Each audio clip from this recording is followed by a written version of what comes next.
Cette réalité, celle que nous voyons tous les jours, ce n'est pas la vraie réalité. Ce que j'ai vu, là-bas pendant le trip, c'est ça, la réalité. Tels sont les mots d'une psychonaute tentant de mettre en mots ce que la substance lui a révélé, ou plutôt dévoilé.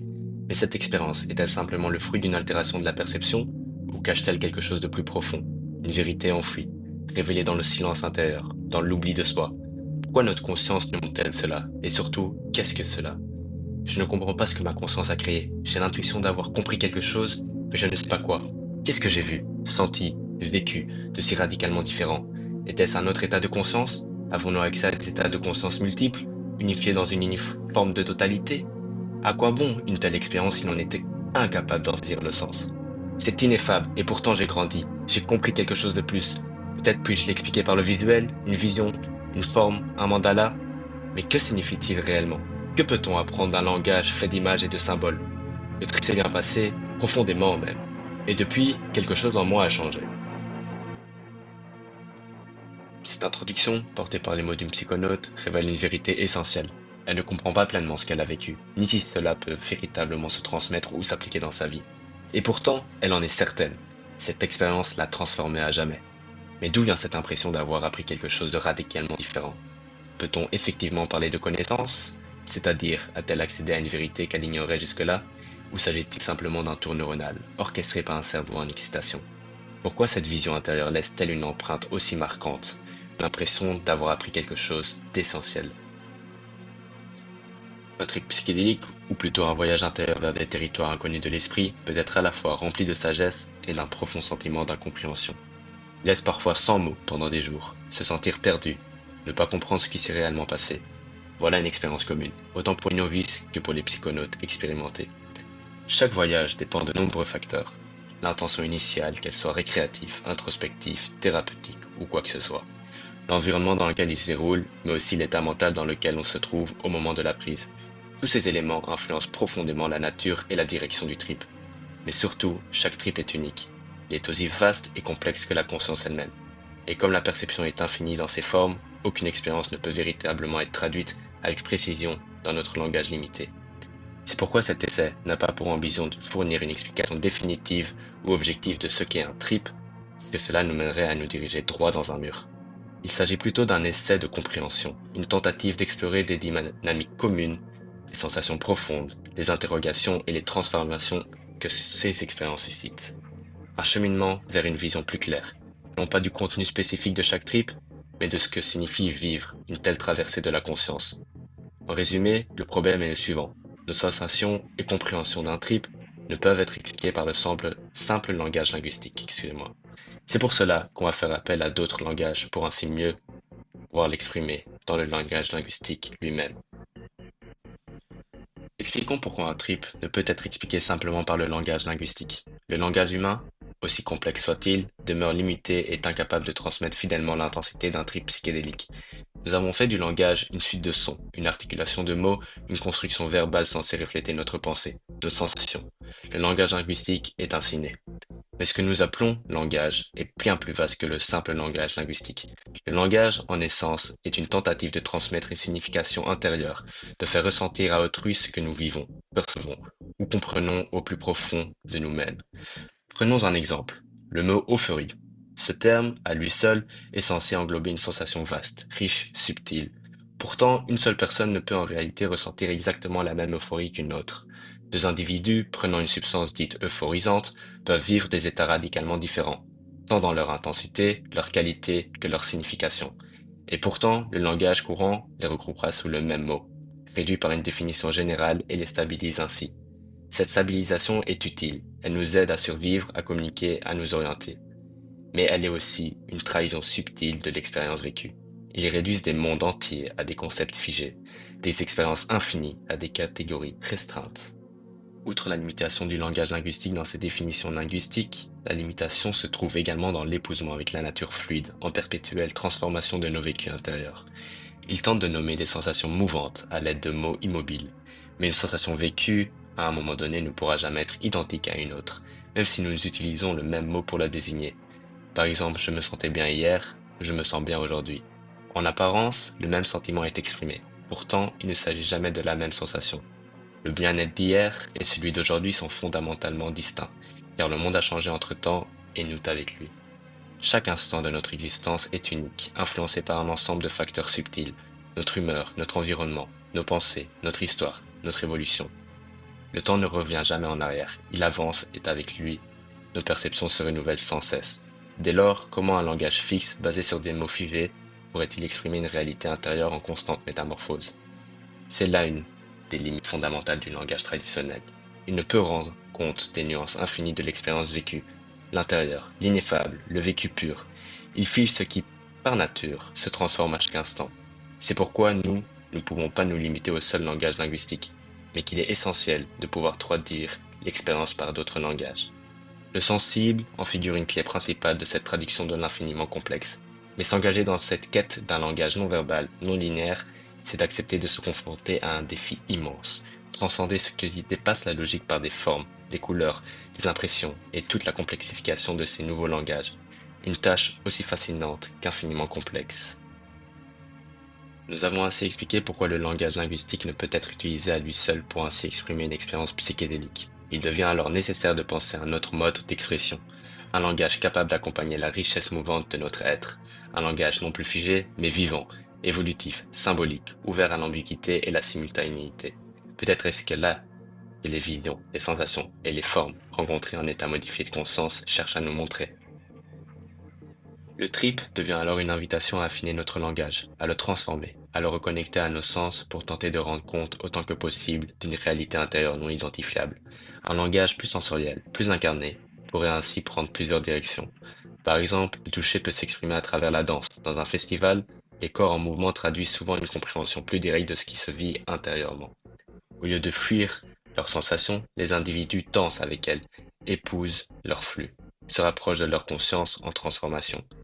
La danse devient alors un langage corporel de l'instant. Le toucher peut transmettre une richesse de nuances que les mots échouent à exprimer. Par exemple, la sensation de température, chaude, froide, tiède, peut colorer profondément une expérience psychédélique, mais elle reste quasiment intraduisible dans les limites du langage verbal. La musique, elle aussi, offre une alternative au langage verbal. Elle s'affranchit de ses limites. Elle n'est pas une simple illustration sonore de l'émotion. Elle crée l'émotion, lui donne forme, l'amplifie. Elle nous relie à une dimension fluide, vivante, mouvante, un espace où les contraires cessent de s'opposer.